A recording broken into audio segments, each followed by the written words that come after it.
Hello, sir. How are you doing? Thank God. How are you doing? How are the errands? The errands went well. Errands went well. Okay, that's good. Yeah, it's Memorial Day weekend. So here, so Well, right. I mean, that's very different than Israel Memorial Day. yep, yeah, it's kind of different, but yeah. So we just went grocery shopping and other stuff.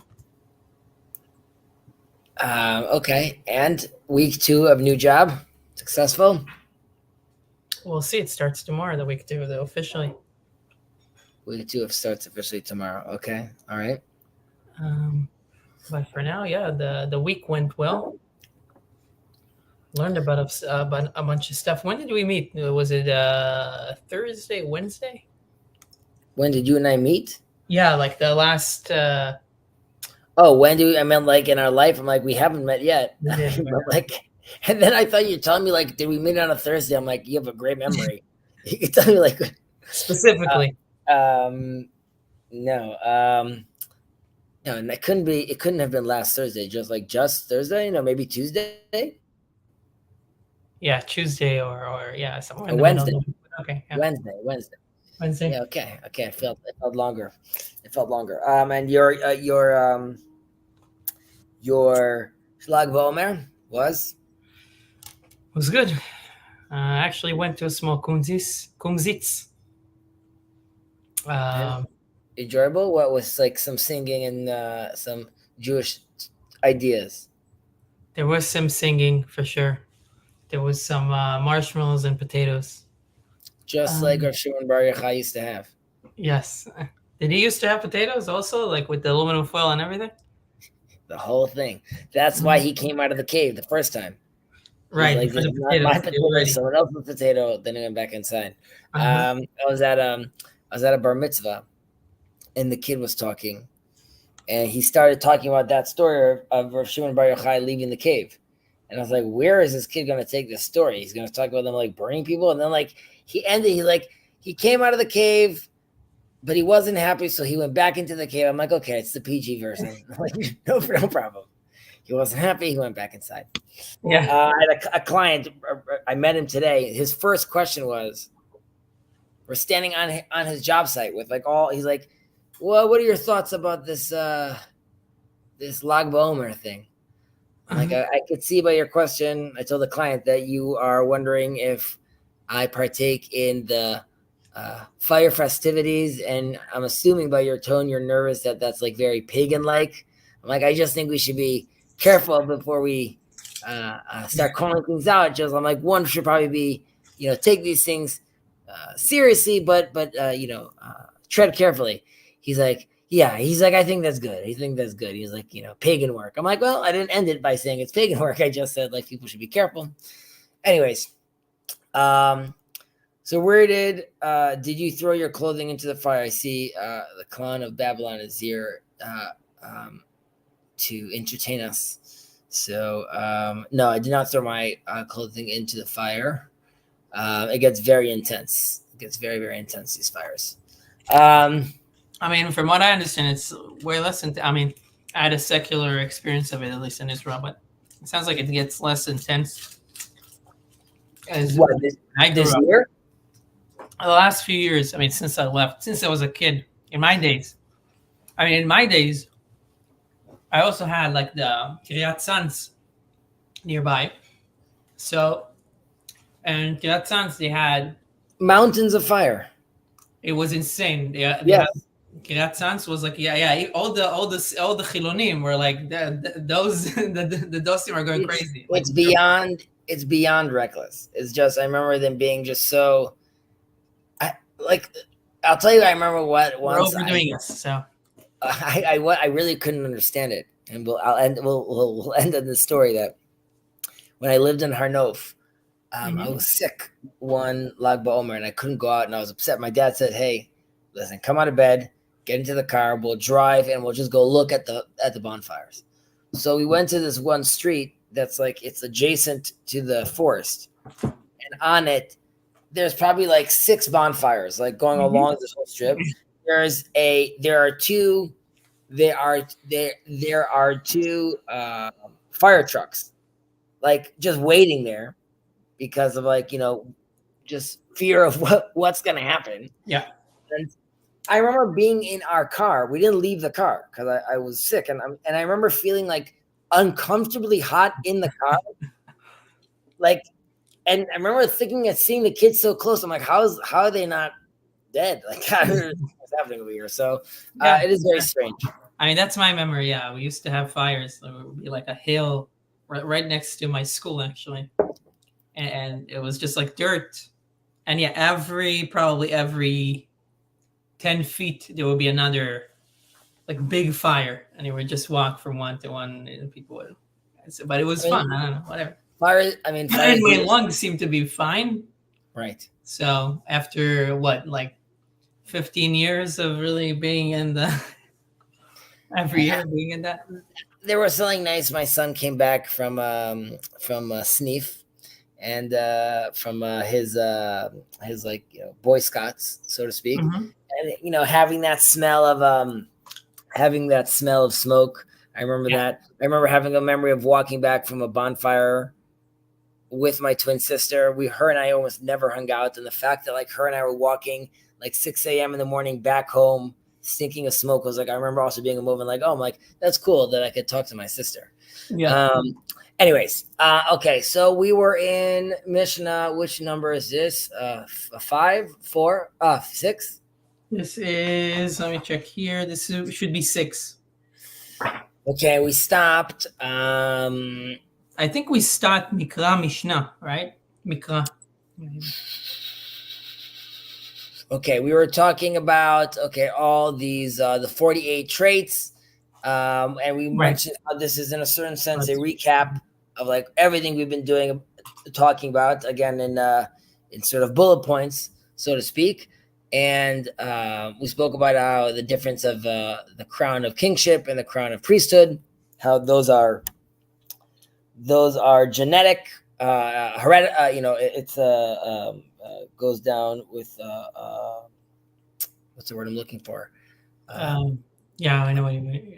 Your lineage. Heretical, yes, the lineage. There's a heretical trait to it, and that's why with Torah you could it's open for all, right? And here are the ways that you take on this crown of Torah, and we start talking about all these attributes. And obviously, every Jew is invited to and asked to and demanded to partake in the study of Torah. And part of the study of Torah also means while being humble, while being happy. And we're sort of giving a breakdown of all these things over here.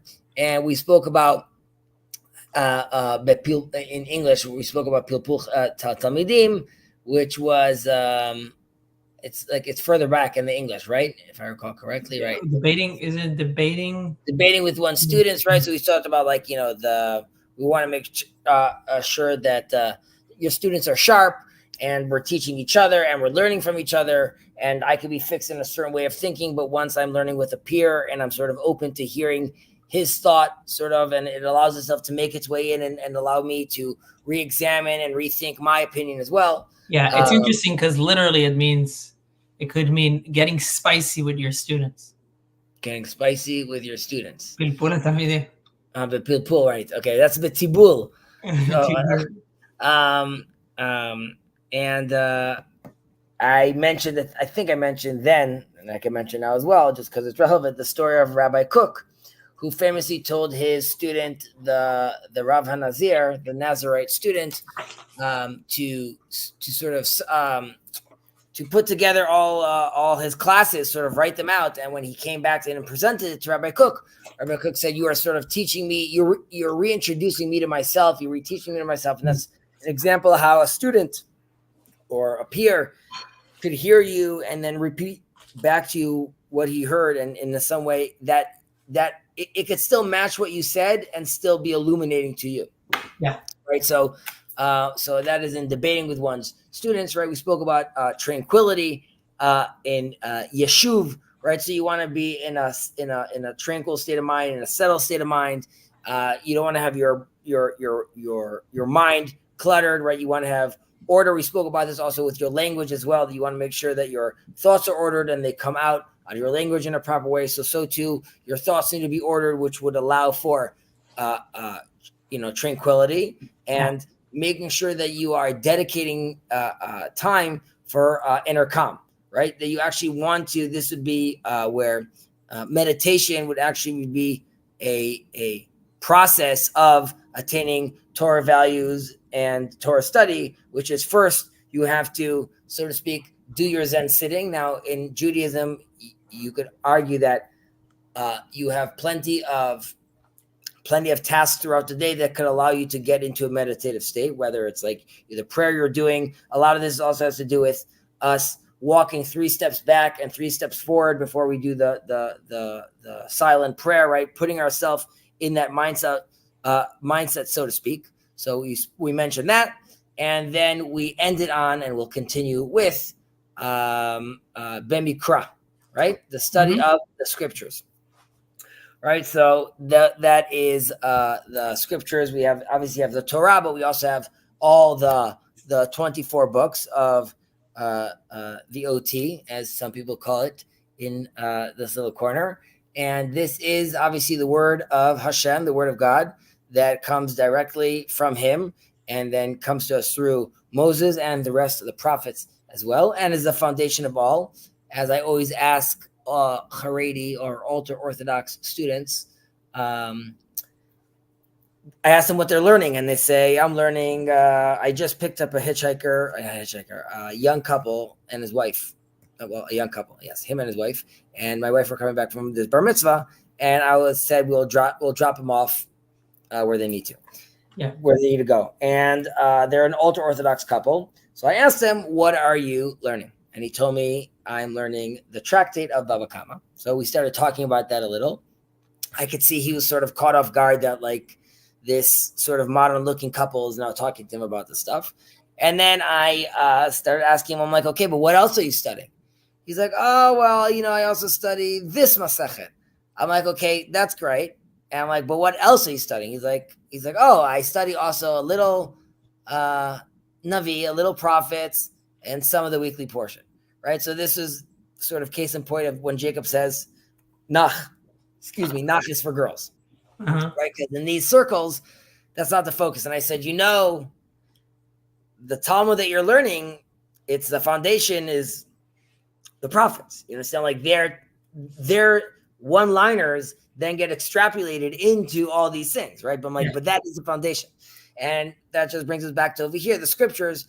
That's the foundation at the end of the day, right? Really understanding what is God saying, understanding the magnitude of these prophecies, understanding how they still echo true today and are still resonating today, and why we still read them today, and while they are still being enacted in us today. So Bible study, full thumbs up.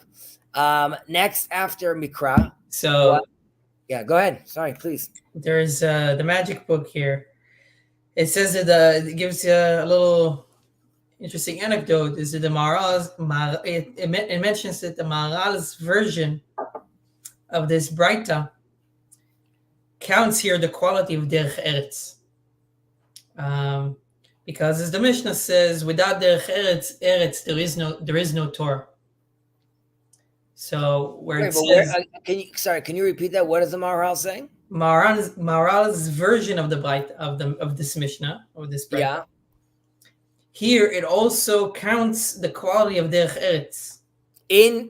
When we talk about scripture, he's included Derech Eretz in the scripture. It says it counts here the quality of Derech Eretz, good character traits. I don't know what counts means, but if he also and then the explanation is because bli Derech Eretz en Torah. Okay, understood. So he would be saying, as we always say, Derech Eretz Kazmal Torah, right? So the way of the land, or natural law, the natural ethics is different sort of certain ways of interpretation of this, but that concept that those undergird the foundation of the world, and that's sort of before the Torah, right? The Torah.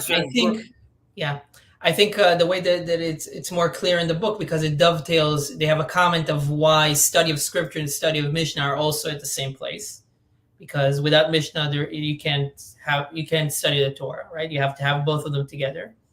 And then it brings the Maharal Right, also so without saying derech without eretz. derech eretz, you can't have Torah either. Right. So that my point was going to say that it's what it's bringing in over here. It's sort of letting you the prerequisite before you even study the Torah, right? Is you first have to be in the proper place, right? Yeah. Which is aside from being tranquil and all these things, right? By the way, but you could really loom this line in so many places over here, which is like you should have derech eretz when you're hearing someone, when you're speaking someone, when you're like I'm saying, all these places you should be having derech eretz. So I don't know about that one. But you don't have to exit out on your book. It's okay. I mean, it's not accident. No. Okay. Even though it says it's okay, we have more interesting stuff. But yeah, that's so go ahead. What else? No. We'll get there. I don't know what it means, so we'll get there. Okay, I don't know what it means. Okay, so the Mishnah, right? So you have the Mishnah, and this is obviously the basis and of the oral Torah, and it also has has its own unique layer that aside from learning it and what we learn from it, right, which is the oral Torah and extrapolating from the written Torah, there's also a level which is this is in a certain sense our first engagement with the text orally, where we can be having this discussion with it, right? Like learning the text was given to us. The Mishnah, which is still the oral Torah, that you could already see in that part of that conversation. Mm-hmm.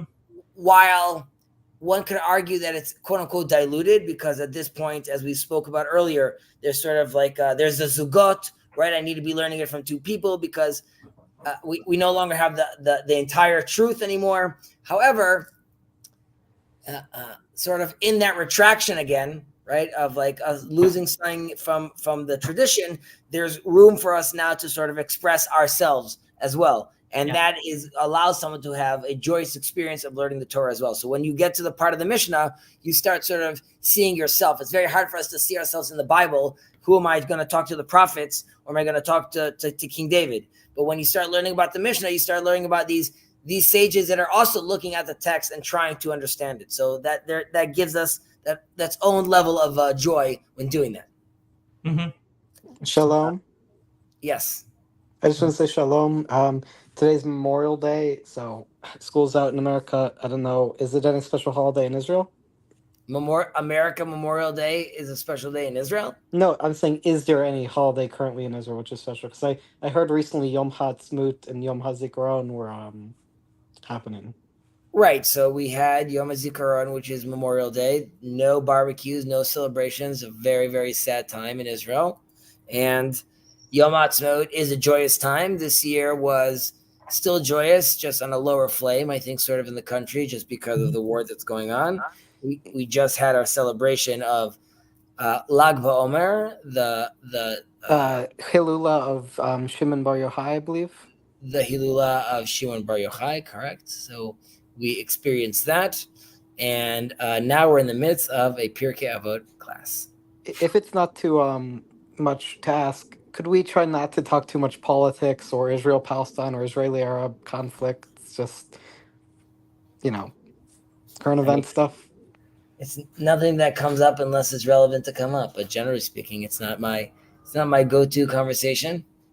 Well, that's good. I've been looking at the politics, and it's just hard to think about personally for me. I got you, Kirk. I could advise not looking at. I could advise not looking at the news, going out there, reading a book, living life, being on a. To be honest, I'm kind of interested in more philosophy and religion than like day-to-day events than I think some other people. You're in the right place then.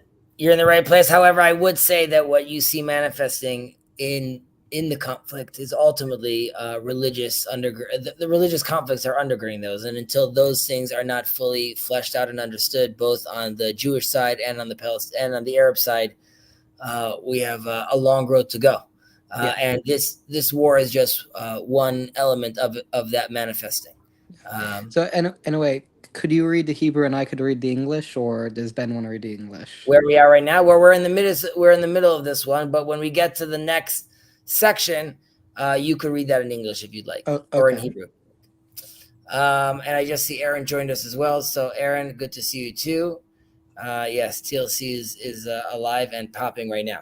Okay, so we spoke about scripture and we spoke about Mishnah as well.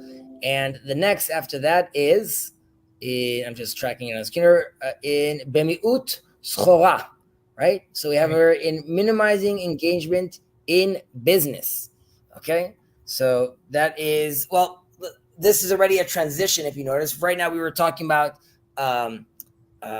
these traits that we have, right? And now there's sort of about how one should actually live, right? So if I need to be humble, I need to be careful. That has to do with sort of these internal traits. Now there's actually these external ways of how I'm behaving,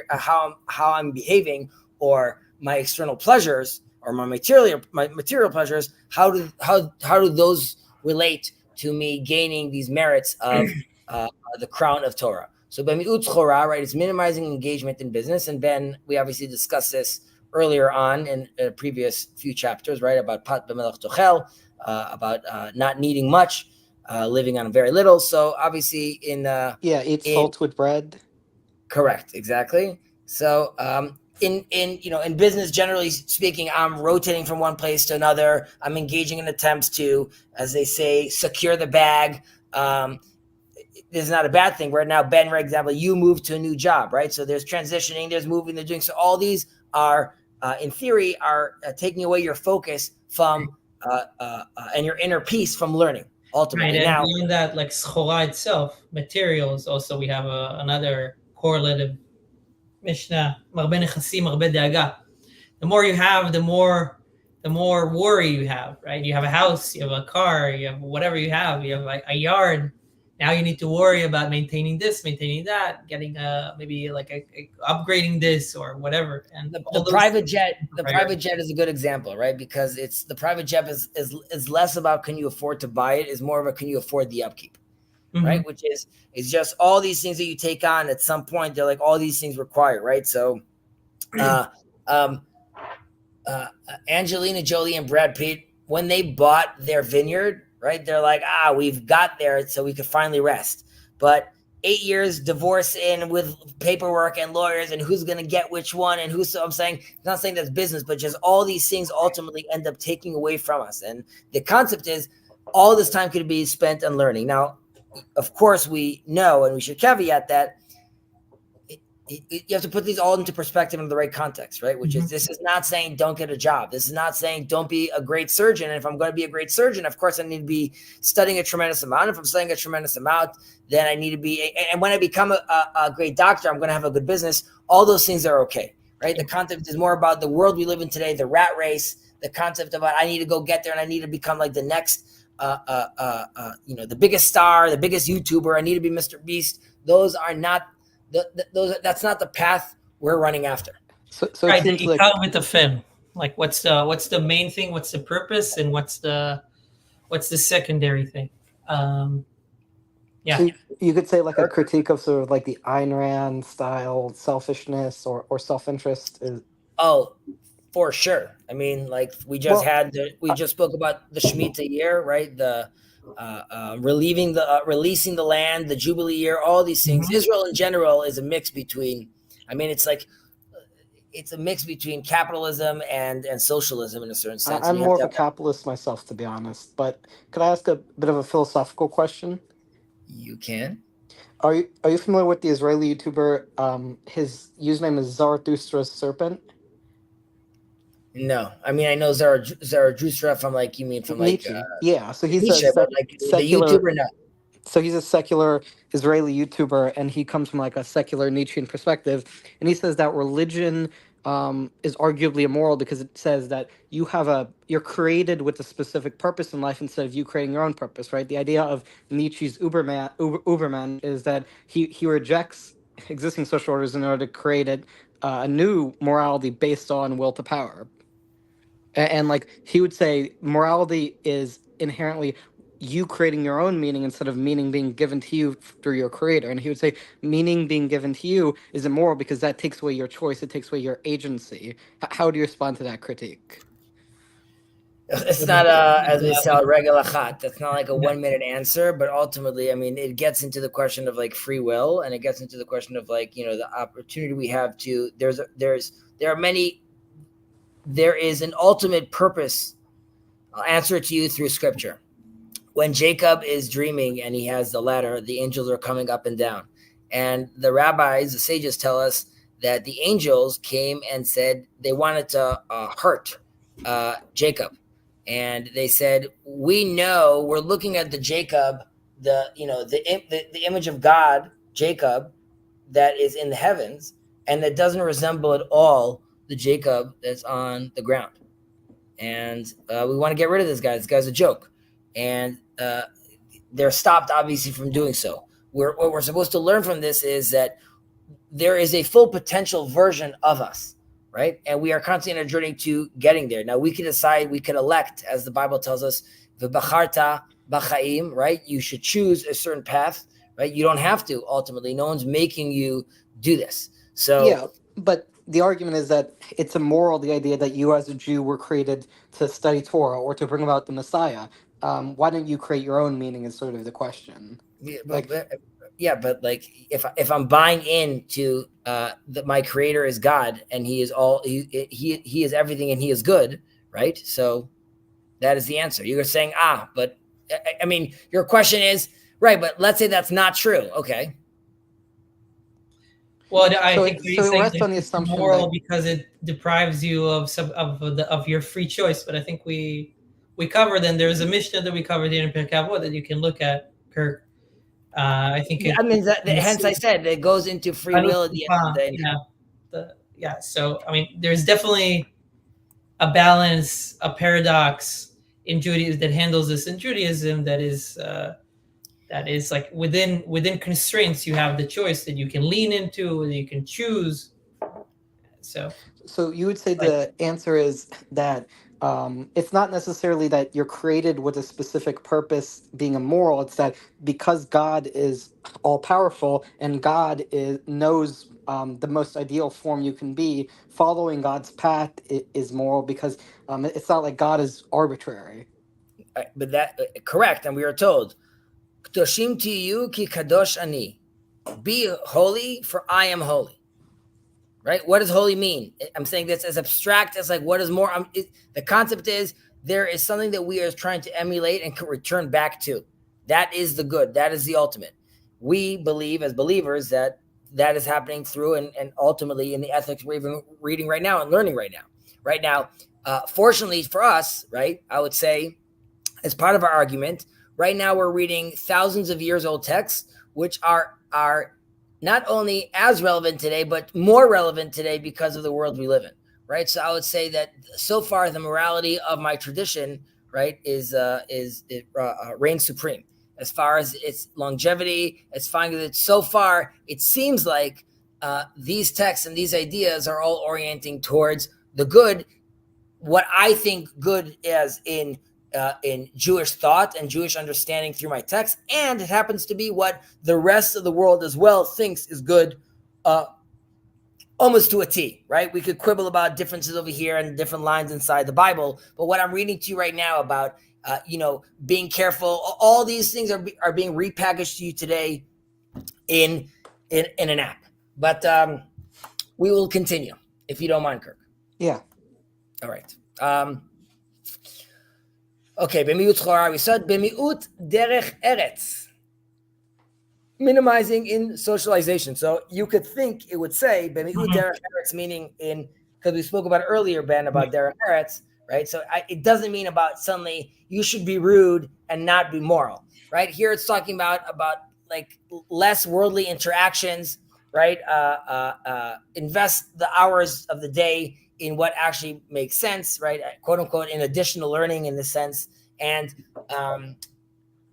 we spoke about lo tarbeh sicha im ha'isha. Here too, it'd be like don't accommodate the small talk, right? Which is, and that's always a thin line in TLC, right? You could say in TLC, there's very, very serious conversations happening, and it's not small talk; it's like real talk, right? And then you could have that could quickly turn into, well, didn't we just talk about this, and didn't we just say this, and are we just saying the same thing again and again and again? And at that point, you'd have to ask, okay, am I using my time well right now? Because this is time that I could, at the very least, be, helping society do X, Y, Z. But of course, I should be learning Torah and doing those moves there as well. So again, b'mi'ut derech eretz, from my understanding, and you're welcome to check your magic book, is not focusing on morality, more talking about like the social aspect.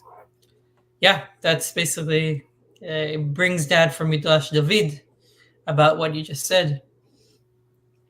And yeah. Okay, great. Now, Kirk, if you want to, you could read the next one, which is, that was me. Minimizing pleasure. Yeah. Go ahead. Utanu, correct. Yes, and you can read it in Hebrew and in English if you want to, or just in English.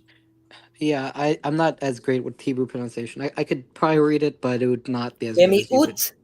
Ta'anug. Okay. And that translates to minimizing pleasure. Correct. And you can see over here, mi'ut, and you see a few over here, minimizing. Me'at is a little, mi'ut is to lema'et, to minimize. So minimizing pleasure, right? So again, in this seems like an appropriate Mishnah to study on like Yom Kippur. It's always appropriate to study Mishnahs, but specifically, and this, but I mean, here it's talking about on your day-to-day, right? As far as like your pleasure, it's removing away from material pleasure. It's not saying you can't laugh or you can't smile, right? But you want to reduce things that are going to reduce things that will require you, like this false need of happiness. Or we have this with like scrolling today on your phone and it's releasing endorphins, right? It's something like you're needing that more. And our requirement and our need for all these external pleasures, right, is not only is it not healthy for us, but also with the fact that it's, again, a distraction from Torah. And again, we should use the concept also Torah, from in a liberal sense over here, which is not only learning over the Torah, but also experiencing Torah life, right? But if I'm constantly running after the material things, I'm never going to get there. And that's what we say, Ezehu Ashir, Hasamach Bechilko. Who is the one that is happy, one who's happy with his lot. Right, so it's not about minimizing pleasure, but minimizing, you could say, a very superficial understanding of pleasure. Yes, correct. Yeah, and I think with all the minimizing, it's good to keep in mind what you also said, Chazi, that it's not like you're minimizing something and you're staying empty.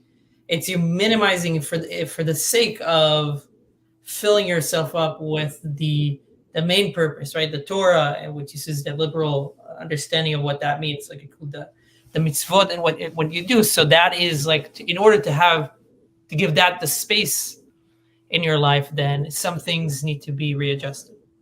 Well, and in a not so miraculous, by design, and I would say by divine design, we see that there's only so much we could take in, right? As far as like our processing power.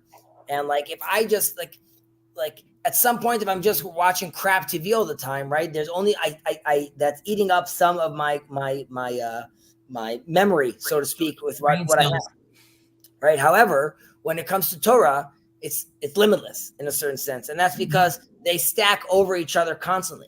So they self-reference each other. And this is something that Jordan Peterson is like, he loves right now, that he's using it for the large language model, because he sees how the Bible is like self-referential and keeps on mentioning itself. And that's why that's the foundation of all books and the foundation of all language. And that's like when we say things today, or we look at things, and even when I use the word look, it's really coming from the Latin or French word this, and that really comes from the Bible. So really it's all happening through this prism, this frame of religion. And even an atheist is an atheist, a religious atheist, because he can't help and look at the world through that frame, so to speak.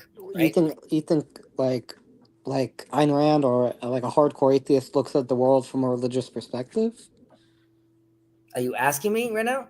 Yeah, like I just curious what you mean. I'm asking for clarification. Jordan Peterson would say they can't escape it because the words they use are already biblical, are from the Bible, right? His idea is that, his theory is that because the Bible is so foundational and from it springs language, translations, concepts that even if they're used again to rebuke the Bible, it's too late. They're already baked into your sort of system of the way you look at the world, into your psychology.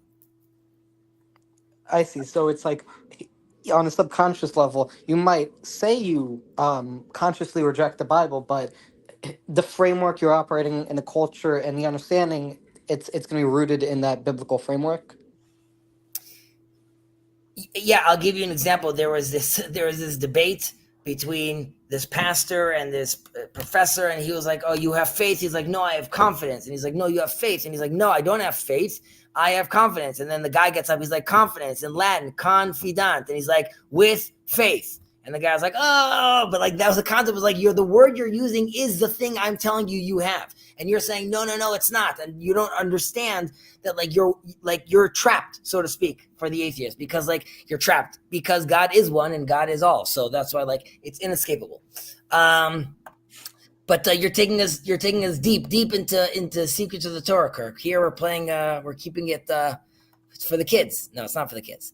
But okay. B'mi'ut shena, right? We said after we're getting rid of the pleasures, b'mi'ut shena, we are minimizing sleep as well, right? So this is both in terms of time and style, right? So I don't want to be sleeping for hours and hours and hours and hours. I could take on the Rambam regiment of 8 hours, as they say, and obviously you could decide what that is for each individual. The idea is your body, the machine, this thing that you wake up and make blessings about, and you have to be very careful. You have to cut your nails. All these things you have to deal about your aesthetic. That body matters, right? So if we call it like my body's my palace or things like that, there's a sense where that's very true, which is like this body is hosting that brain and that soul, and that brain and that soul, they need Torah. And if they didn't get their sleep, then they're not going to learn Torah well. So like you need to make sure that this body is rested, right? So we spoke about this, how, no doom scrolling, none of those things that are just like, time sucks basically. And the Torah says also, we spoke about in the past, Ben,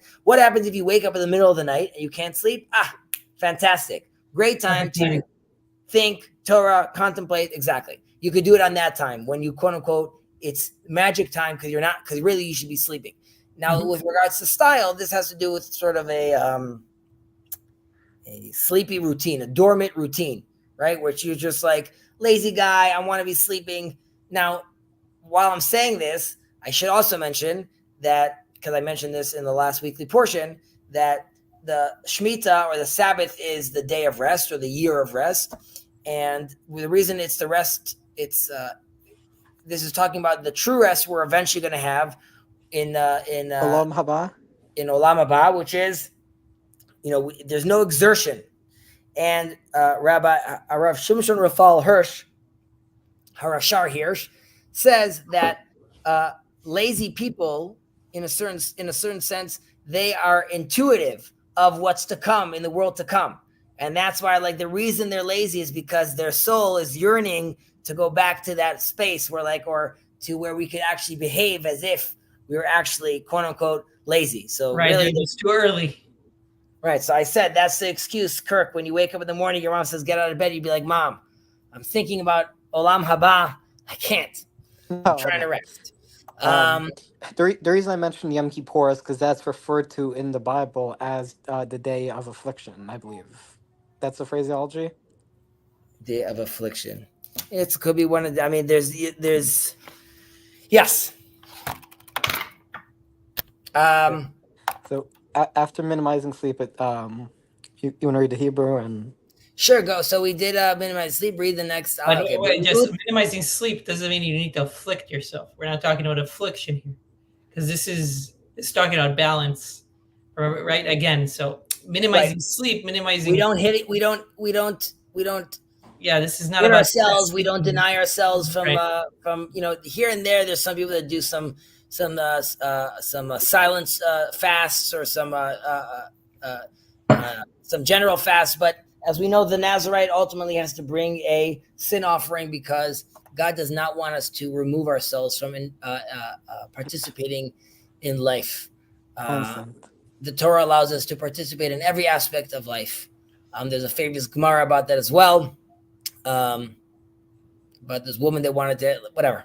the famous Gemara about that as well. But we get to participate. Everything it all has to happen in the proper orientation. Okay, bemiut sicha. Go ahead. Kirk. Minimizing talk.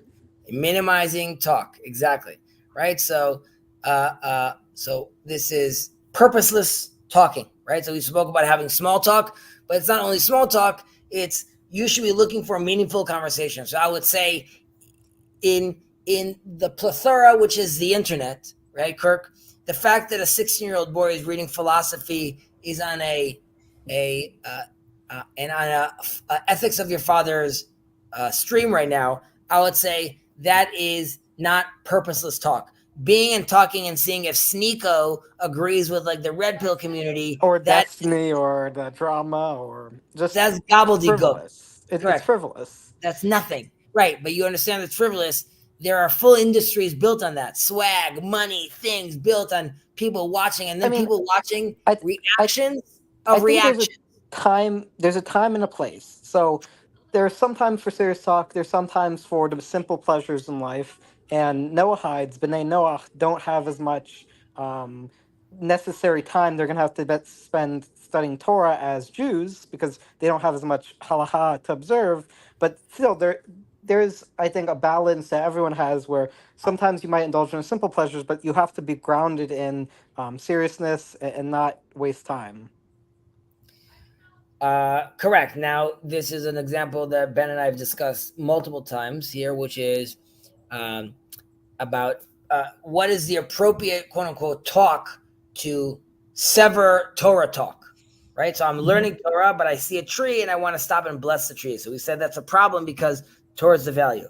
What if the blessing of the tree is part of my whole Torah view? Then potentially it would be okay. So here too, what if my conversation is like a TLC-like conversation, which is like I'm talking about metaphysics and the understanding of God and commitment? Okay, so great. So that isn't necessarily a detraction from Torah. Some would argue, be like, that is the conversation of Torah or understanding God. So that wouldn't be a purposeless talk. We, of course, have to challenge ourselves and ask ourselves.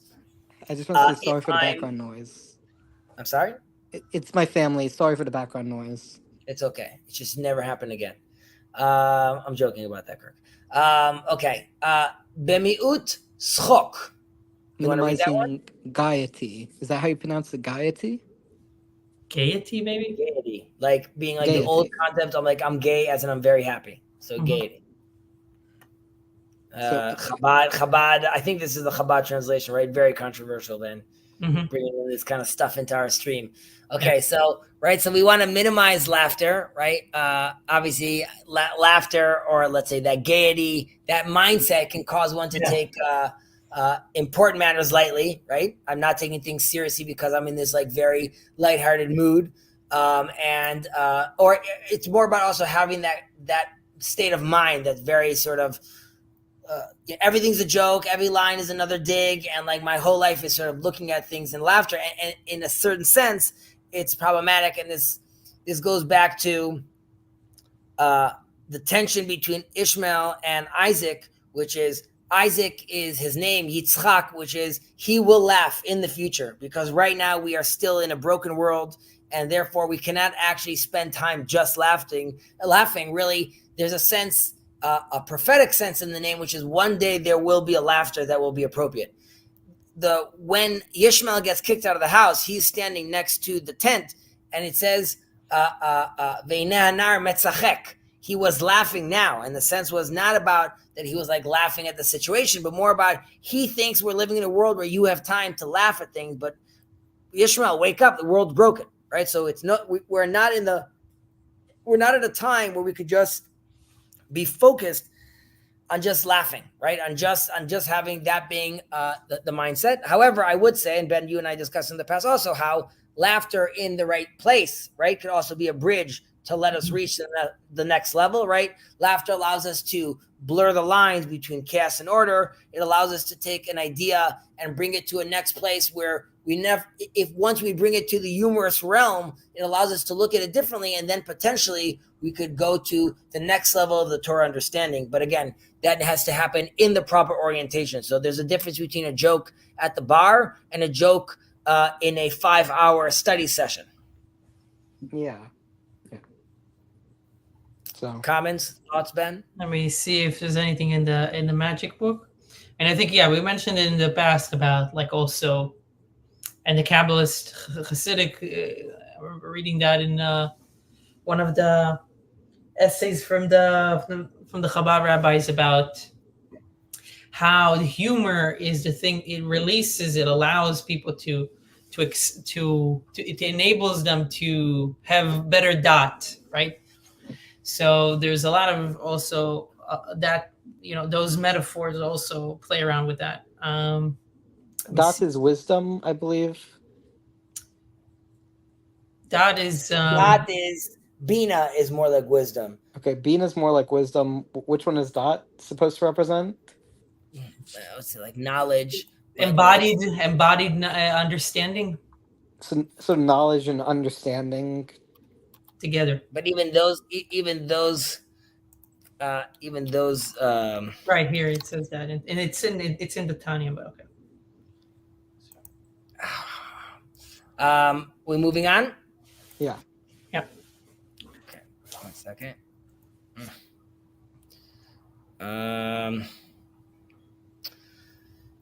Okay, where were we? We are in Erech Apayim. Do you want to read that?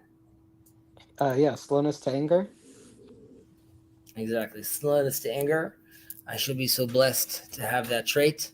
And this is in the and 13 midot, I believe, like the 13 attributes that Rachum v'chanun Erech Apayim v'rav chesed v'emet notzer chesed lalafim. Yes, correct. He is these are Erech the 13 Apayim attributes long. of mercy. I'm sorry?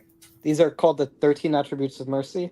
But that's not what we're going through right now. Here specifically, we're talking about right now just the concept of Erech Apayim. And obviously this is in, like we said, having a tremendous amount of patience and understanding. Us having the patience is understanding that everything is from God and having the humility to understanding that everything's from God, not getting upset, right? And obviously it's very, very hard to do that. At what level do you want to have that conversation, right? Like the car accident, it was from God. I came home and I stubbed my toe and my kids being like, so, very hard. Yes. I was going to say, I heard of a story about the Chofetz Chaim where somebody stole one of the Chofetz Chaim's shoes, and because he had one shoe which was useless, he gave the other shoe to the thief because he was like, I don't have any use for one shoe, only two shoes matter. And if you're so poor that you need to steal my shoe, I forgive you. Like, just take the other one. But that is a very, you could say that's going above and beyond Erech Apayim. I mean, it's more than it's sort of turning the other cheek in a certain sense. The real story is, though, that it was a fake pair of Air Jordans, so he didn't care. Okay, no one knows that, though. But, like, he was the first one.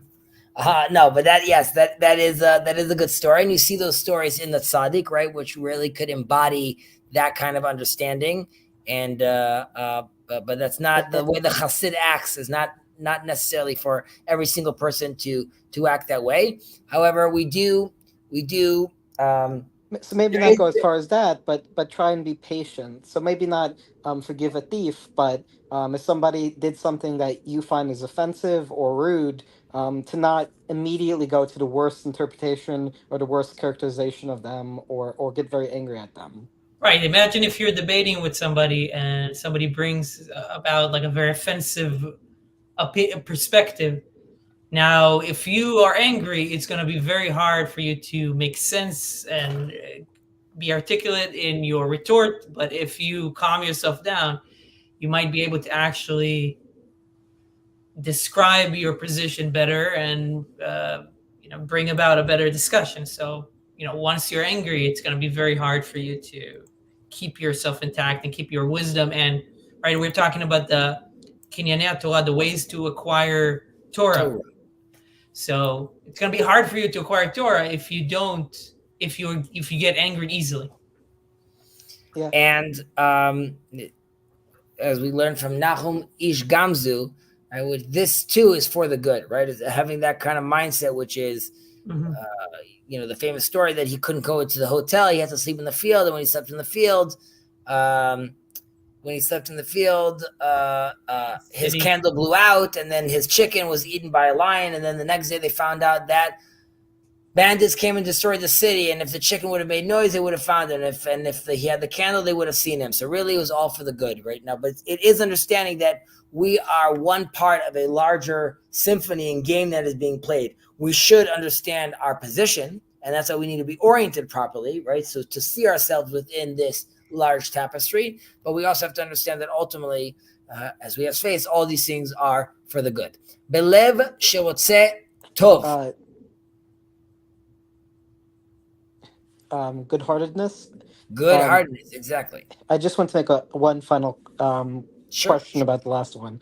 Do you think that has any, the last one about slowness to anger, do you think that has any, you could tie it back in any way to like the other day when Jacob was a little bit upset that you invited that Thai Israeli guy on and was sort of upset I thought with you said no politics, Kirk.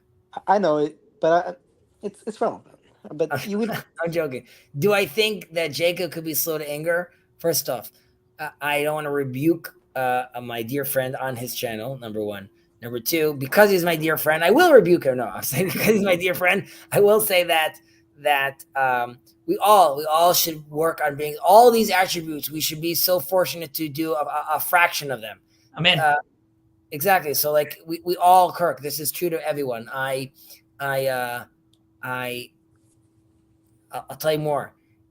I have to question sometimes if these streams themselves are taking away from my patience for my kids, right? Because if I know I need to be studying, I need to be doing this, am I taking away from my life force, so to speak, from my version of Chazi, and why am I stacking on more things, right? The more things I take on, am I making it more difficult for myself? So all of us always have to be working on trying to create a balance like this. And being slow to anger doesn't mean like suddenly something bad happens to you and you have to quickly catch yourself and be like, be slow to anger. That also means don't put yourself in situations where you know things are going to get a little crazy, right? So it would be a silly for me to say I'm going to be slow to anger and then elect myself to drop myself in the middle of, let's say, a pro-Palestine conversation, right? I might get into like a heated debate because I put myself in that kind of position. I understand. That makes sense. And by the way, ultimately, Jacob ended up having the guy back on the street, right? So you just got to see he wasn't slow to anger, and then after a few minutes, he realized that, and then let him back on, right? So, and like David does, when you repent, all is forgiven if you do so sincerely.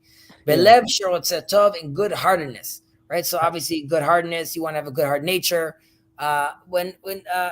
When the Torah meets you in that sense, right? And we spoke about this in a different version, which you want to make sure that the channels, so to speak, for Torah to go through you happen smoothly. So this is sort of a lubricant, which would be good-heartedness, right? Mm-hmm. Being in the right place, having the right attitude, obviously is needed, and this is true towards all aspects of life. Basically, you want to be good-heartedness. Bemunat chachamim.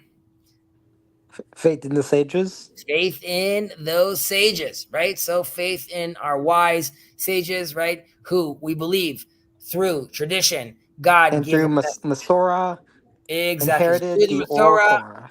God reveals His world through the Torah, right? And that is the connection we have, and they are linked to Him, and they are, we have this beautiful tradition in some synagogues where on Shavuos, which is coming up, Pentateuchs. It's 49 days after Passover, I believe. Correct. And as we receive the Torah, so the rabbi gives out different letters to all the different congregates, little piece of paper in the synagogue, and then everyone starts and they say, I am Moses, son of this, and son of Amram, and I received the Torah at Sinai. And I gave it to Joshua, and then someone else to Joshua, and everyone reads the next person he gave it to. And it goes all the way till it gets to the rabbi of the synagogue, who says, I learned under this rabbi. When is this done? On Shavuot, right, to show the Masorah, right? All you need to take your rabbi, you need to connect him to the rabbi. That, you have to just go back till you get to the Vilna Gaon, and we know the Vilna Gaon went to this guy, and we know he's a descendant of that guy. You get to David HaMelech, bam, you carry the one. Next thing you know, you're there. So the point being is to exemplify how this chain is unbroken. is exactly is unbroken. Um, Yes. what I was going to ask is, do Orthodox Jewish people believe there's usefulness in studying general philosophy, like, well, like I said, Nietzsche, Rand, Kierkegaard, like, because these The obviously don't have any answer sort. the answer to that is as such. The answer is yes. The question is how and when. Um, when I say how, it's also in what is the context you're studying it. The way the Rambam would phrase it, who clearly studied Aristotle, Aristotle. talks about Aristotle and many other Islamic influences as well, and that's why he says he now when he writes when he's 28 years old, he's not as brazen enough to go out and say who he got it from. He talks about how in the Mishnah Torah how I gathered all this information, I distilled this information, and he says kabel et haemet mipi omra, mipi she'amra, mipi omra, accept the truth from he who says it. Right, so he is looking for truth.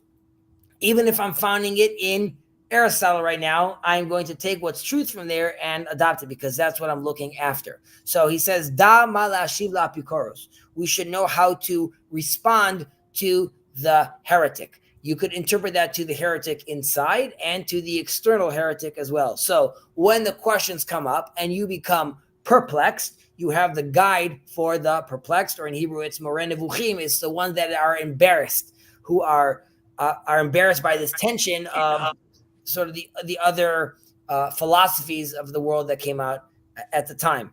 And I would say also when has to do with the proper timing of this. Already in our Jewish texts, Rihal, the Kuzari, Rav Soloveitchik, a lot of these people have already been distilling, and the Gemara itself, and Well, Pirkei yeah, Avot like itself I saw is the other day. Federici Jacob was having a conversation with somebody. He was a Kierkegaard scholar, and he was talking about how the Rav Soloveitchik in Halakhic Man referenced Kierkegaard in his philosophy. So, you have this Christian scholar and this Orthodox rabbi.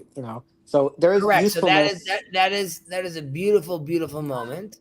And he was talking to Aaron, and they were talking about footnote number 4, and specifically the Kierkegaard connection is fear and trembling, where Kierkegaard talks about the knight of faith, which is Abraham, and what the things that Rav Soloveitchik learns from him, and also the things where they differ as well. But in the conversation between Rav Soloveitchik and Kierkegaard, or between Jordan Peterson and the sages of Israel, that is where the divine word of God gets illuminated and found.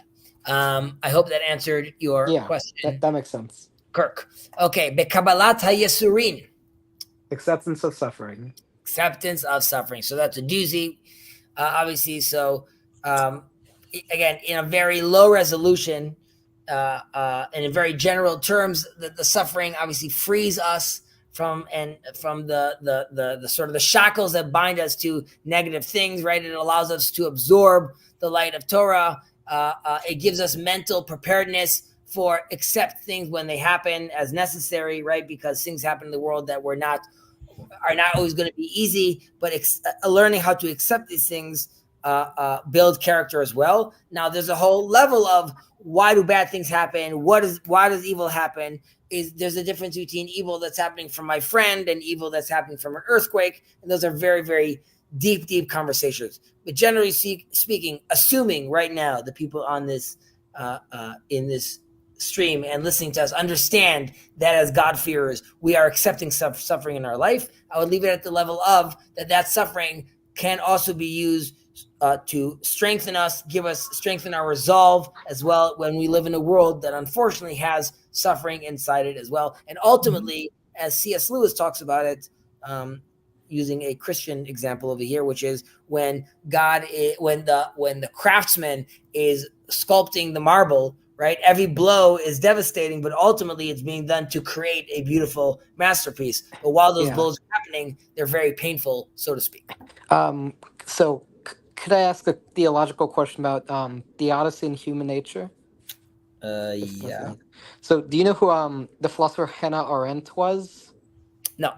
So she was a Jewish woman, secular, who survived the Holocaust, and she wrote a book called Eichmann in Jerusalem: A Report on the Banality of Evil. And her basic thesis is that evil is not necessarily a conscious act that people do, but rather it's sort of following the rules. So Goebbels may have said, "I'm not doing this because I'm this consciously evil person." He might not thought that. He just sort of went along with what Hitler and Himmler and people up the chain told them. And I'm curious if Judaism agrees or disagrees with sort of this view on human nature, that like when somebody does an evil act, it's not necessarily a conscious decision to be evil, but following the rules of society. Does that make No, and sense? I'll give you, and this won't be a full answer, but it'll be the answer that will need to suffice right now. But one second, I want to be the perspective of Ben's time. How are you doing, Ben? I'm good. Okay, so I can do 2:45. okay, we are told, right, respect your father and mother, right? And there's many things your father could tell you to do that you must do. But what if your father tells you to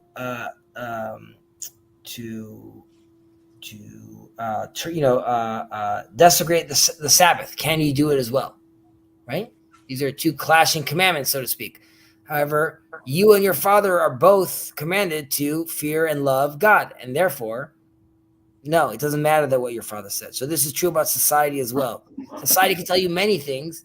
There's ultimately your relationship between you and the Maker, right? And between you and the Maker and the rules He gives you and the Torah you have, that sets very clearly what you need to be doing. And we see this again happening with the Levites. That said, when Moses says after the golden calf, Mila Hashem Elai, who is he who is with God, come to me.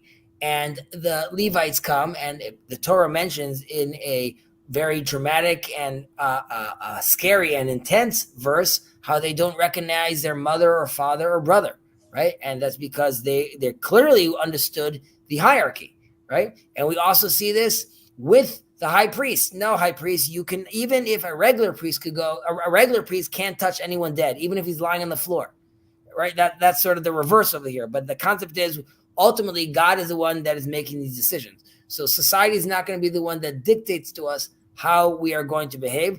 Well, society, in some cases, if it's coming from a proper, healthy, oriented place, society and the community can affect, in some cases, halakha, but not to that extent.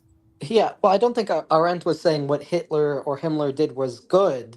It's just that they were product of their culture. Obviously, they were evil. It's just like, did they What do you know mean? they were But evil? Kirk, that's the whole Bible. That is the reason, as far as biblical criticism goes, why we are appropriating those culture and we're using concepts like the cherub, God's stretched arm, like that. The reason we take the tabernacle and it's the same size of Ramesses II's war encampment, and that's because we are appropriating from other cultures, and we are not going to be affected by them. Right? We are not going to let ourselves worship the Asherah or go to Baal. Instead, we're going to take those concepts and reappropriate them and reorient them and make them holy. So we are not going to be affected by the culture in that way. Anything that the culture does with blood, we will turn to blood practices only in the temple. Anything that they're doing with sacrifices, we will reorient. So the Torah is very much rebelling, in a certain sense, against the common culture of the time. Now, I could say that in the culture of the time, in all paganism, at some level, there's a hint over there of holiness, which is obviously people trying to connect to the powers out there. Behind them is God. I just want to say hi to our dear friend, David. Hello, Hello, David. David. Shalom. All right. Shalom. Chezi, I have a question related to some of that, though, is that Jimmy. I was recently thinking about David and how he realized that Saul broke an oath. And so David puts to death 7 of the sons of Shaul because of that, because he broke, because they determined that would be righteous because of what Saul did, but Torah forbids such an action. So did David now, he might be operating not as someone following Torah, but as someone who's just being diplomatic and doing the diplomatic correct thing. So whether or not this could be, that's an example of David doing something which is what is requested of him. It appears in the text like it's righteous, even though it could be interpreted as breaking Torah. Just wondering your opinion on that. Right. So that is a very, very, very hard portion in the Bible, right? Which is like, it's very hard to understand how that happened over here. And there are some answers which I think are sort of like, they're not good answers. Basically, the timing's off. It wasn't really talking about him, but ultimately, it is very, very hard to understand how this all happened. I need to think of a better. I know there are better answers over there. I really can't think on the top of my head what is the answer to that, but I know that is definitely like that's definitely a tense element, especially because we know David does repent for other things that he does. And I would just also mention that there are things called hora'at sha'ah that we have, like for example, building the altar against the prophets of Baal, right? You can't build an altar that's not in the temple. However, there's that needed to happen, so a prophet is allowed to basically call like it's an executive order. Executive order, basically, and there's a question of how long that executive order could last, right? Could it last for a few generations? And the prophet does not light the fire. Also, in such an instance, the fire comes down from the heaven, right? That's right. Obviously that's the affirmation that was okay. But the concept is that at some point, so there's a term we use, et la'asot la'Hashem haferu toratecha. So we take it from a verse, but the attitude is in order to fulfill God's word, I must deny God's word in a certain sense. When there's this sort of tension, I do not think that's the case what we have right now with David that you were mentioning earlier. I'm just saying something like that does exist, where for the greater good, so to speak, that needs to happen, and that is also a tension with regards to halacha, and I would say the involvement and development of halacha in the 21st century.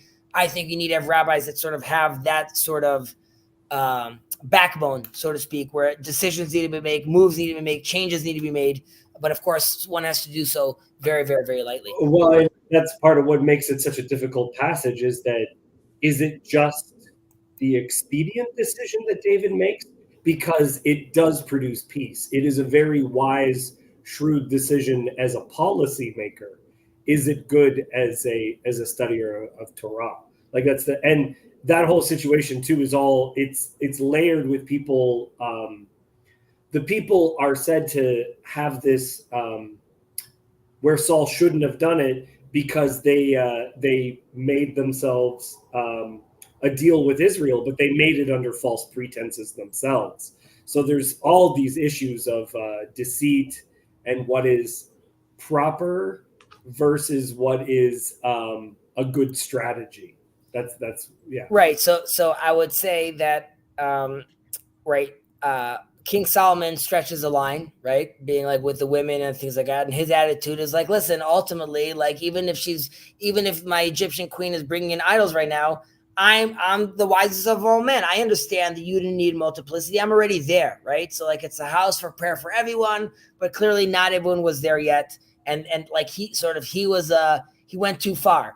Now you could argue that the whole case with David and his tension is, at any point this could have stopped, right? Like it basically the false king at this point, Saul, if he just relinquishes, we're not going to have to deal with this, but he doesn't relinquish. He keeps on chasing David, and this creates the more intense the resistance is, sort of the response in a certain sense from a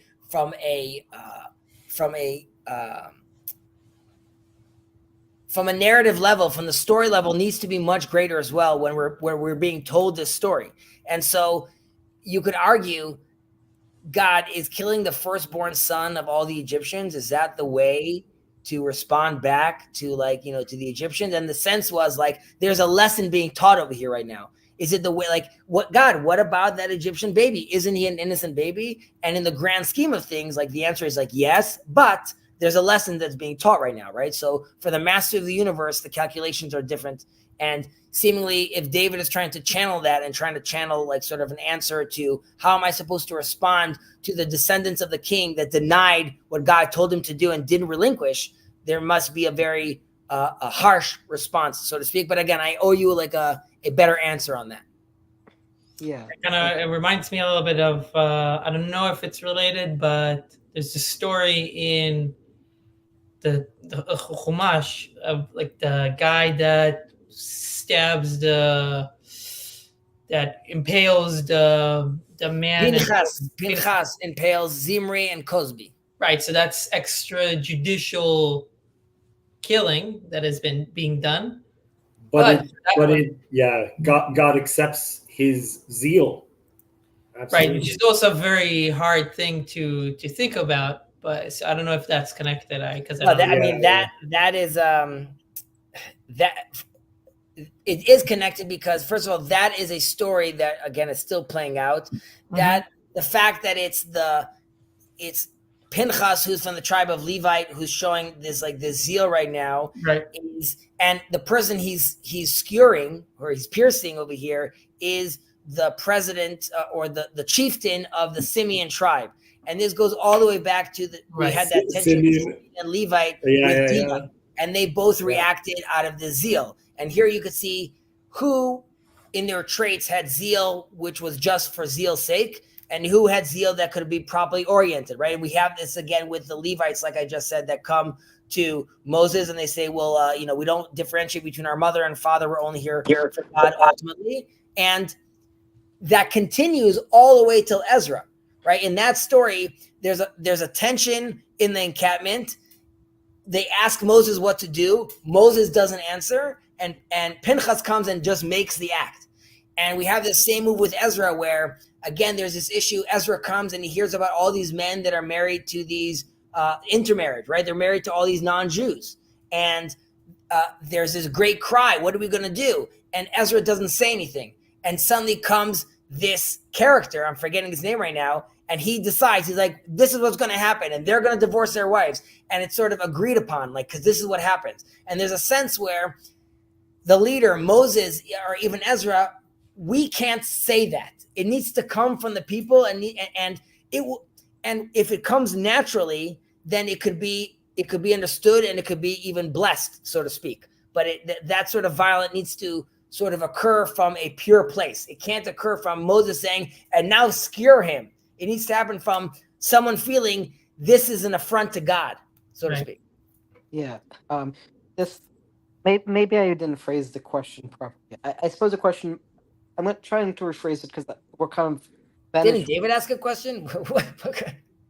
Like, do you believe Hitler, in his deepest consciousness, thought what he was doing was evil? Like, according to Jewish theology, did Hitler know what he was doing was wrong? Or, was he so beyond even coming grasping?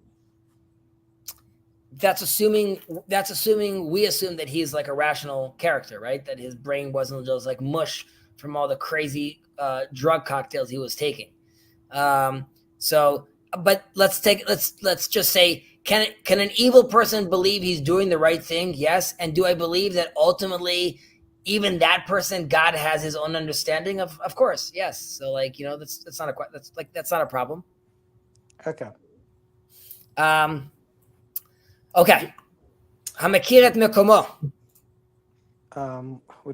Knowing one's place.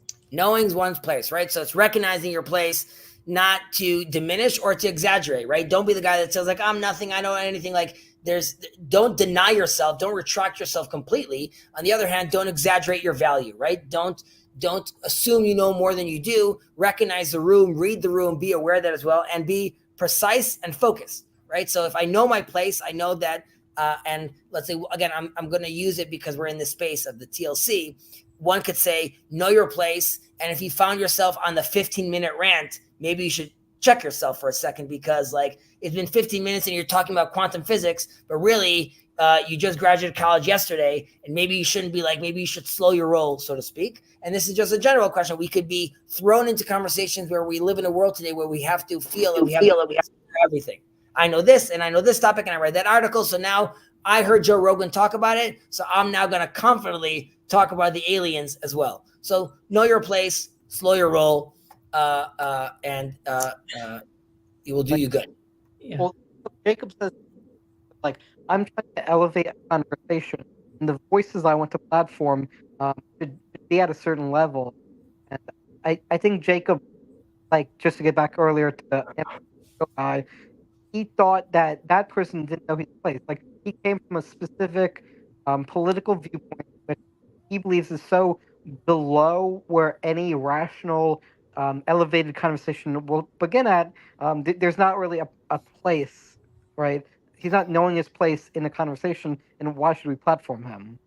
Yes. So the argument is, even though someone could sound right, I'm saying you could have the philosophy of the absurdists, right? Which you could be like, this is, I mean, that in theory could be like, no, what is happening over here, right? Postmodernism ultimately would be like, this is gobbledygook. And that's why even having the conversation about it is pointless.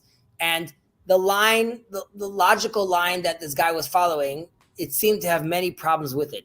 However, I would argue that if there's enough good faith indications, one should be understanding and try to still create space. But again, that's for we could get into that later on, Kirk. Okay. V'hasamech bechelko. One thing that's from the book that it mentions, that it kind of separates. There's a few commentators that kind of separate the features, the attributes that we talked about now, and what we talked about until now, and what we're kind of talking about from now. So right, okay. So they talk about how the first 24 qualities or actions or attitude that somebody needs to embody, and then the rest, what we're going to talk about, kind of come in. They're more easily attained. They're almost like a result of what you've done. Or we have another person, Moshe Al-Mushnino, that mentions that 24 attributes that we spoke about are the ones that you use to acquire Torah, and the other 24 are the ones that are used to retain Torah. So it's also kind of like an interesting way, if anybody wants to look at these attributes later on as well, to look at retention. them. Retention is extremely, extremely important. Mm-hmm. My friend used to work on this retention company for like AOL retention to keep your internet on. And he would tell me the horror stories he would do retaining clients. Like this woman complaining a hurricane destroyed my house. Like, I need to disconnect from this internet. He's like, but Mrs., if another hurricane comes, how will you know? Right? You have to keep this internet line anyways. It would be crazy. So retention is a triggering word to me. Hasamech bechelko, one who is satisfied with his, what is it in English over here? Satisfaction with one's lot. Exactly. So we spoke about this in the past, being happy with one's lot. And you have to realize what you have in your life and how to utilize those tools that you received from God and how to properly utilize them as well. And that doesn't mean that I can't use educational tools to grow, right? That doesn't mean if I'm in one level, I'll be like, and now I will not learn any more math because like this is where I am. You obviously should aspire for more, but be happy with where you are at that time. And that doesn't mean being complacent. It's just being appreciative and being understanding that even if you find yourself in a sort of a single room bedroom and the rent is being difficult, obviously, even in that place, try to understand how you could be. And this is to go back to what we said earlier about being happy with not many things, not many material things. And that ultimately is like sort of a prerequisite for this kind of understanding. If I already know that I should be happy with very little, right? So even if I have very little, obviously I will be happy with that lot as well. But generally speaking, when we live in a world today where every kid needs a new iPhone. Yeah, but like, what if someone's nature is they are, as an individual, their human nature is that they want to achieve more and they want to have more. Then they should curb that behavior. So you're saying you're going to curb their human nature? Are you saying right? I mean, my human nature is to go. This is literally my human nature is to go sleep with everything so I could procreate. right? And then we say like, hey, don't do that. Curb that behavior. This is also the temptation that the Nachash brings forward, right? Yep. That not to be human, but that you could be Elohim, right? And this used to be. I understand what the bringing this up as a problem, because this is the desire of our culture. Like in Macbeth and in so many tragedies, what is brought forward is the idea that people are ambitious. And ambition used to be considered a deadly sin, and now ambition is a sign of strength. It is so difficult to remove ambition from being a human being in our understanding now. But it used to be very common that the most popular stories were ones that understood the evil of ambition. Right. I mean, that's why taming could be might be a better word here. For most things, taming, right? The Tanya talks about it very, very, very strongly. Other sources, I'm sure. It's not necessarily curbing of like taking it down and like suppressing it. Right, it's right. The dragon, the bull, right? To taking it like ambition is not unto itself. Yeah, you can use ambition to study more, right? To do more Pirkei Avot streams or whatever it is, right? When you break the spirit of a horse, you don't make it so that it doesn't work now because you broke it. You actually, by breaking it, you make it able to work. Mm-hmm. Right? Yeah, I mean, I think there's balance. So I don't think it's necessarily that material pursuits are bad. It's just when you're doing a material pursuit, you have to know what the end goal is. Are you buying this? Are you posting this thing on social media just so you can get an adrenaline rush? Or are you doing it because you actually have a point you want to make and you feel like you're going to get emotionally satisfied from expressing it? So I don't think it's per se that the material pursuit is bad, but it has to be in a proper context and knowing what your end goal of it is, like knowing what's in your interest long term instead of just impulse. Right. Yeah. And the end goal is not necessarily doing it well or doing it in an articulate fashion. That's only the way you do it. The end goal is, what does it bring about for you, but also for other people, for the environment, for the society. This is true. Again, it all boils down to the Torah is offering all the experiences of life are possible in the proper orientation through Torah, right? So it's even the ambition you want to have, right? So we talk about the ambition to be the first one to do the mitzvah. Be ambitious on, now even that has a limit. We talk about how the Talmud, how this priest stabs this other priest because he wanted to be the first one to make it to the altar on top. So like, obviously, then again, it gets out of control, right? So it's like David mentioned, it's always there, which is like when you put yourself in front of what the actual thing you're trying to get to, right? You're seeing yourself as the one that needs to be doing it rather than this thing needs to be done. Right. And it was not ambition for Saul to act as king. It was ambitious for Saul to act as king when he was no longer king, when God had removed that blessing from him. Now it was no longer a satisfaction with his lot. Identical action, but just in a different period of his life. All right. Siag ledvarav. Okay. Qualifying one's words. Exactly. Right. So this is really qualifying, setting boundaries around your words, which is also something extremely, extremely important, and understanding that we have a very big responsibility, as we said in the past, Ben. To communicate properly? I'm sorry? To communicate clearly? Yes. We say, sages, be very careful with your words, right? Because people are listening to you, right? So understand you have a responsibility for how your words are understood, right? And setting those boundaries when necessary. And because every rule has its exception in a certain way, but I'll just from an example of the Noahide movement. So there's this letter that was sent out within the Noahide communities of some drama, disputes between the different schools of thought within the Noahide world. And one of the rabbis was talking over there and saying, I hear people teaching classes are talking about Noahide ideas and saying, oh, it's logical. Oh, it's spiritual. He's like, what do those words even mean? Right. And you could think about it. What's the big deal?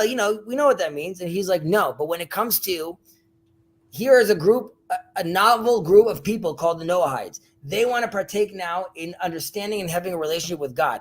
every word matters, and the precise word matters as well. Because if you're going to say like, oh, they should do X, and I'm just going to throw out a term that has grave ramifications. How is this person going to live his life? How is he understanding what you're saying? So Yeah.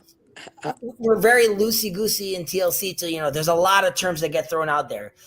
Embodied, emergent, and like we're very loosey-goosey with that. And you could say there's a power, there's a strength in that, which we don't feel like constrained by that. However, if I'm teaching a class and I'm using the word infinity in the wrong, like if I'm using the word infinity in Kabbalah and I'm giving it the same example that I'm using in a math class, I'm a very bad teacher, right? That's not going to make sense. So we have to be very, very careful in putting boundaries in the words I use and how I qualify them. Yeah, it's just each individual will interpret another individual statement in the way that their framework operates under. So, if you are not clear with your language, you might have 2 or 3 people who listen who come to completely different conclusions. Kezi, could it also be lined up with qualifying one's words where, not to always bring it back to this, but the Nachash doesn't lie to Adam and Eve in the content of literally word for word what he says. Right. Don't touch. He didn't say don't touch. He said don't eat. They don't actually die immediately. Their eyes are opened. There is a certain manner in which God says that their eyes are open. Now they discern these. So he doesn't lie, but somehow the way that he qualifies all of his words is a lie, even though all material spoken is true. I think what you're pointing at, this tension with the Nachash, well, it's Nachash and Adam and Eve really, only gets corrected with Joseph. And you could see the lack of communication is all that tension. Adam and Eve, lack of communication due to the Nachash. But just because they were not clear with each other, if she was clear when she was talking to him, you'd be in a better place. And then you have Cain and Abel, tension. The brothers the tension continues all the way. And Joseph, the brothers tell him, like, they say we hate him, right? And Rashi says that it was a merit because at least they wore their truth on their sleeves, right? They didn't say one thing, like they were very honest about the reality. And only at the end, when they realize, they get scared, now that Jacob died, maybe he was nice to us, but he's going to change his mind. And he tells them, guys, forget that dad's dead. It's all good. We're together. And that's sort of the whole story of Genesis is lack of communication leads to disaster. And that all has to do with the word, right? Understanding what I'm saying clearly. It took all the way from Joseph. And that's his father's rebuke as well. When he tells his father he's having dreams, why doesn't Jacob say, listen, I had dreams. My grandfather had dreams. My great-grandfather had dreams. Like, you're one of the Jedi. It totally makes sense. Because he said, you are being a young Padawan. You don't know how to use the Force yet. The things you're saying right now, you don't feel it. You're not speaking clearly. And the way you are interpreting your dreams, right? You're not doing it as a skilled prophet yet. Later on, and I could get into the details of how this works on with the sequences as well, but with the dating. But later on, when he starts actually prophesizing properly, like when he's in jail, right? Then he's a lot more mature. And you could imagine that it probably was a bad move of communication to go out to the brothers and be like, with his fancy little coat, and be like, you're all going to be bowing down to me, boop, boop, boop, poking him and running around. And as someone more mature, he might have gone about it, right, in a much different way, obviously. And that would have obviously caused a lot less tension. So communication and being careful, that is literally probably, the original sin is lack of communication. Starting from when God says, where are you? Right. And there's already that I'm not going to respond back. We're hiding things like that. So all that stems from lack of communication. It kind of ties into, we spoke a while back about, and I can't remember the other term. We talked about tzedek, justice. Yeah. But that can only be in a state of, I think maybe we used shalom. Right? Yeah. Like the court can't give any decree. It needs to give a decree that it would actually be followed by the people. So there's something there's this balance to be done. I don't know if that kind of connects to communication, how you communicate things, right? Because Joseph, you could say that in some ways he was right? When he was prophesying, he's telling his visions to to his brothers, he was talking about the mother and the father bowing to him, and that happened at the end, right? So he wasn't lying, but you're saying it was something was wrong there, Well, in the and way that it was. So I think related exactly to what you're saying is the idea that Melchizedek is the king of peace, right? Is within that passage, the one that Abraham sacrifices to Mhm. is the king of righteousness, is also the king of peace. That those things are right together. Yeah, but he's, as you know, he is a novel figure. Oh yeah, yeah. Saying that there's not many Melchizedeks running around. Okay. Ve'ino machzik tova le'atzmo. You want Not to read taking that? credit for himself, Not oneself. crediting for itself. Exactly. Also, something that we deal with I just nonstop today. And it's, again, fascinating that the rabbis at the time were dealing with this as well, thousands of years ago. And right, so it's not attributing to yourself things that you didn't learn or that were not earned, right? Knowing that ultimately God is the one that granted you all this, right? It's not the strength of your own hand.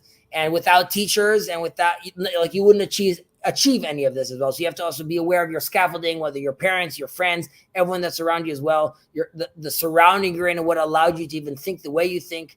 And it's much better to share and spread good news and good teachings with others, and not sort of try to, with an ego move, try to bring all that attention right to yourself. Right. So this is the move that, again, unfortunately, we still see around us all the time. But recognizing to shine the light on others, and like we said earlier, right, know your place. And we said that doesn't mean that you need to diminish yourself, right? It doesn't mean like you have to like disappear, but it does mean that you have to, yes, know your place, or not take credit when no credit's due. Yeah, just is this David gentleman? I don't believe I've heard him before. Is he a Noahide or a Christian or a Jew?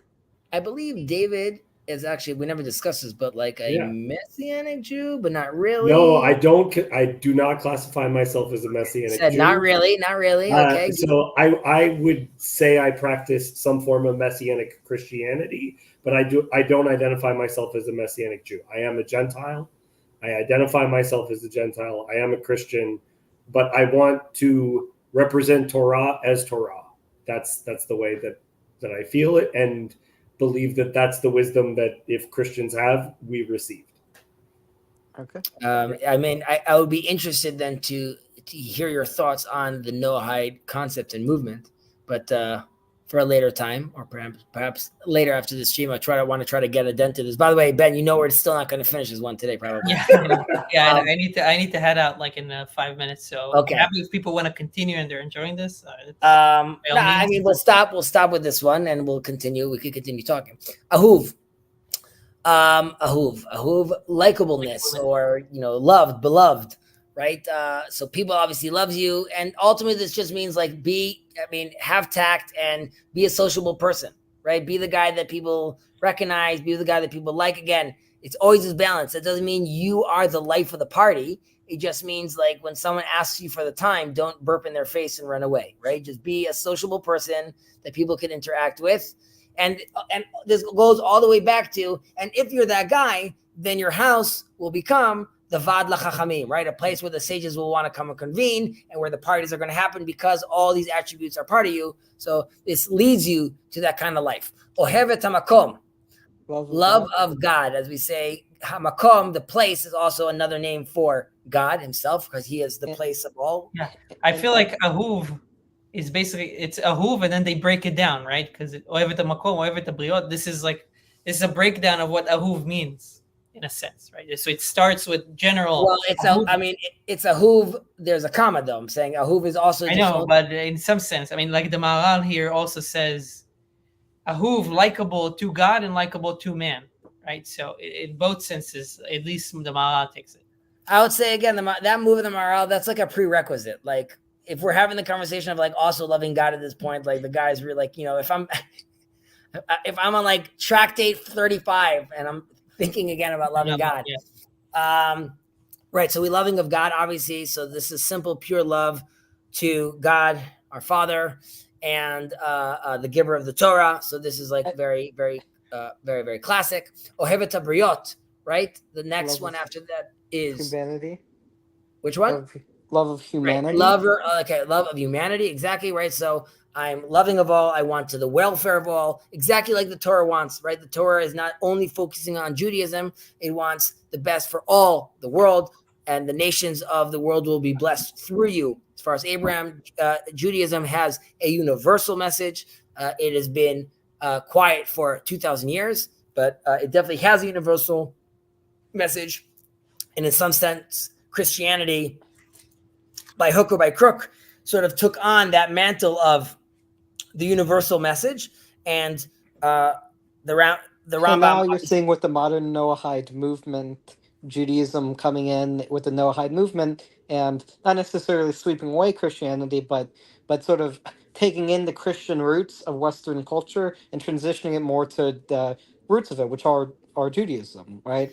Yes, in a certain way, and again, there's a tension there. They're like trying to, according to some, allowing Christian Noahides to. Again, there's some rabbis that already see Christians as Noahides already today. They're already Noahides, but again, Well, and Maimonides believed that this was how God was using them. That ultimately they were bringing the God of Israel. Correct. Both Christianity and Islam, he says that they are path makers. This is in Laws of Kings and Their Wars, chapter 14, the fourth Mishnah. And however, he is adamant about Christians not being Noahides. As far as he's concerned, Christians are idol worshippers. Muslims are not. Ironically, he Christians does are say less anti-Semitic. what? Well, Christians that's all are- you have to realize, the context he was growing up in as well. Like, he was very just surrounded by Arabs. He didn't really chill with Christians. However, he does say you could have dialogue with Christians. You can't have dialogue with Muslims. Well, yeah, And the reason is, he says Christians, while they're idolaters, they still believe in the Old Testament. So therefore, like, you could have that discussion with them. They're not trying to detract from that. Muslims are monotheists. However, they deny that our Torah is the real thing, and therefore there's no conversation to be had with them. And unfortunately, that is why Christians and Jews, as indicative in the TLC, have managed to bridge many bridges. However, with Islam, it is extremely, extremely difficult to move forward, because as far as they're concerned, I am literally a cheat, so to speak. Let's not get too much into the anti-Semitism of the Arab world, and let's not. So, okay, just to cut it because I have to run away. You got it. But Shalom I Aleichem. appreciate it. Thank you, Chazi, for the conversation. Then, so we'll continue next week. Appreciated you talking to you as well. Yeah. All right. Shavuot Then we'll Tov. catch you later. Thanks.